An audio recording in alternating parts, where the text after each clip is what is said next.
वहीं बात करेंगे बीजेपी की, तो बीजेपी का पेंच भी अभी तक सुलझता हुआ दिखाई नहीं दे रहा है। 3 सीटों पर प्रत्याशियों के नामों की घोषणा होनी है और इन 3 सीटों पर दावेदार कौन होंगे इसे लेकर निर्णय नहीं हुआ है।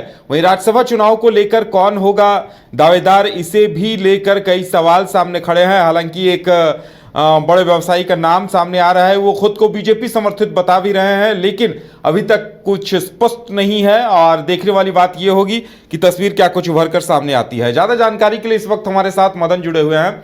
मदन, सबसे पहले तो जानना चाहेंगे कि 3 सीटों पर जो लगातार मंथन चल रहा है, क्या वो किसी नतीजे पर पहुंच पाया है क्या?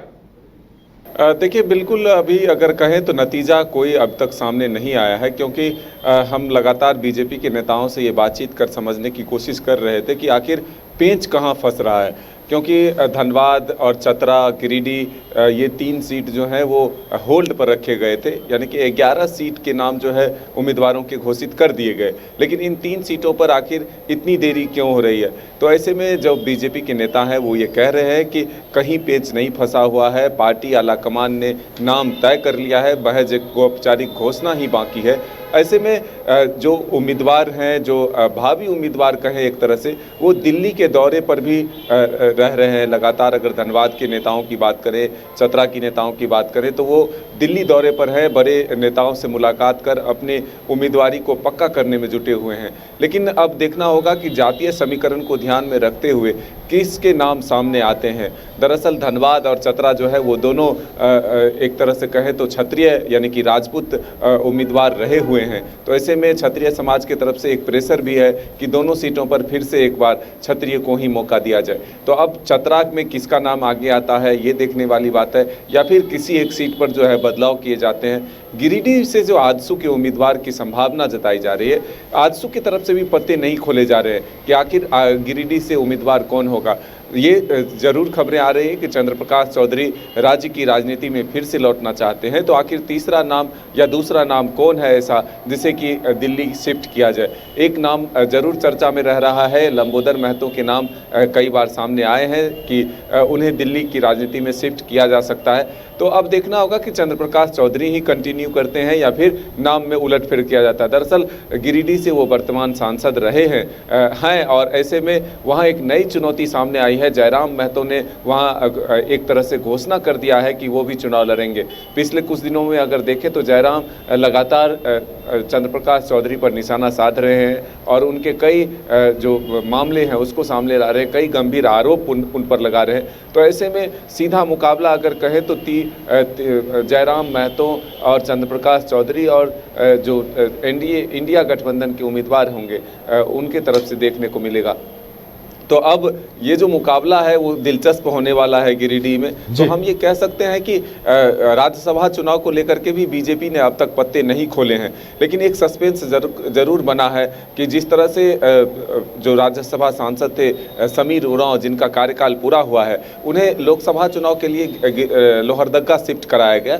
लेकिन जो मुंबई के कारोबारी हैं जिन्होंने पर्चा खरीदा है, उन्हें झारखंड से पर्चा खरीदने की ज़रूरत क्यों पड़ी है?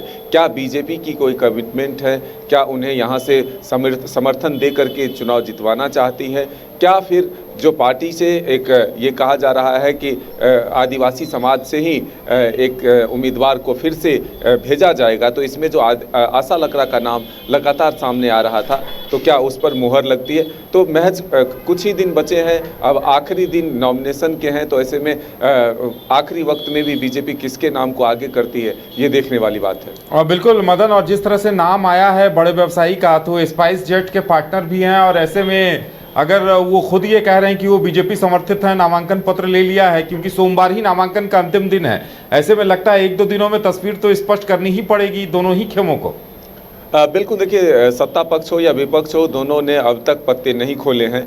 कहीं वजह तो यही नहीं है कि आखिर सरफराज अहमद के नाम आने से कांग्रेस के विधायकों में नाराज़गी की जो है दौर शुरू हो जाए फिर से, क्योंकि ये सिटिंग सीट जो है वो सीधे तौर पर अगर आप कहें तो कांग्रेस का था। धीरज साहू यहाँ राज्यसभा सांसद थे, लेकिन उनका कार्यकाल जो है पूरा हुआ है। तो दावेदारी कांग्रेस की तरफ से भी है, लेकिन जो बीच में राजनीतिक हालात बने और उसमें गांधी सीट से से विधायक सरफराज अहमद को इस्तीफा दिलाया गया।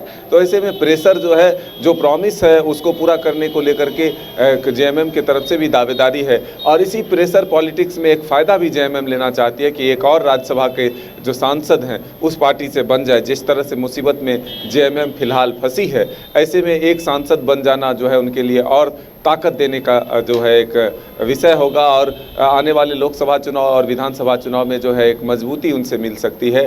तो ऐसे में हर जुगत यह कोशिश होगी कि सरफराज अहमद को भेज दिया जाए।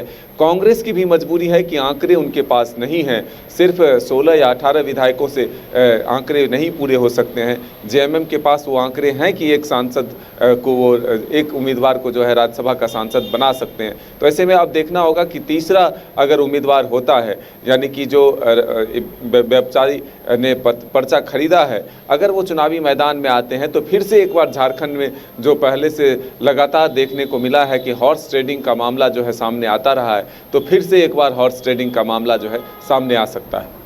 बिल्कुल मदन, यानी लगता है कि राज्यसभा चुनाव के लिए भी 1-2 दिनों का इंतजार करना पड़ेगा और वहीं गिरिडीह, धनबाद, गिरिडीह और चतरा को लेकर भी इंतजार करना पड़ेगा, या फिर हो सकता है कि पिछली बार भी चतरा को लेकर जब नामों की घोषणा हुई थी तो एकदम अंतिम वक्त में घोषणा की गई थी, तो इस बार भी उस तरह के हालात बनते हुए दिखाई दे रहे हैं क्या?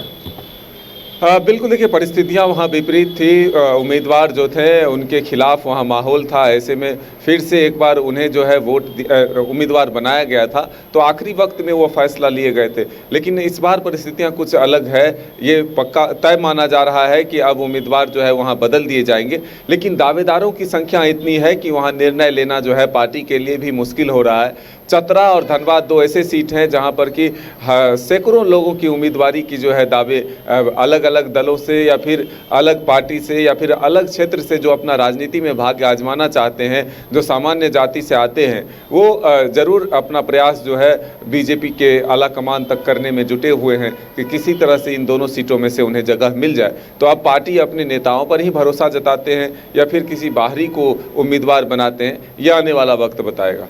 चलिए मदन, फिलहाल हमारे साथ जुड़ने के लिए और तमाम जानकारी देने के लिए आपका बहुत बहुत धन्यवाद। तो लगता है कि इन 3 सीटों के लिए अभी थोड़ा और इंतजार करना होगा और अब सोमवार को ही लगता है तस्वीर स्पष्ट हो पाएगी, क्योंकि सोमवार ही नामांकन का अंतिम दिन होगा। क्या बड़ा सवाल अब ये है कि स्पाइस जेट के पार्टनर बड़े कारोबारी को बीजेपी समर्थन देगी या फिर कोई दूसरी पार्टियां और उनके विधायक समर्थन देंगे? क्या झारखंड में एक बार फिर हॉर्स ट्रेडिंग का खेल होगा? ये तमाम सवाल अभी बने हुए हैं और इन तमाम सवालों का जवाब सोमवार को ही मिल पाएगा। फिलहाल हमारी तरफ से इतना ही। हमें दीजिए इजाजत और आप देखते रहिए न्यूज़ बाइस्कोप। नमस्कार।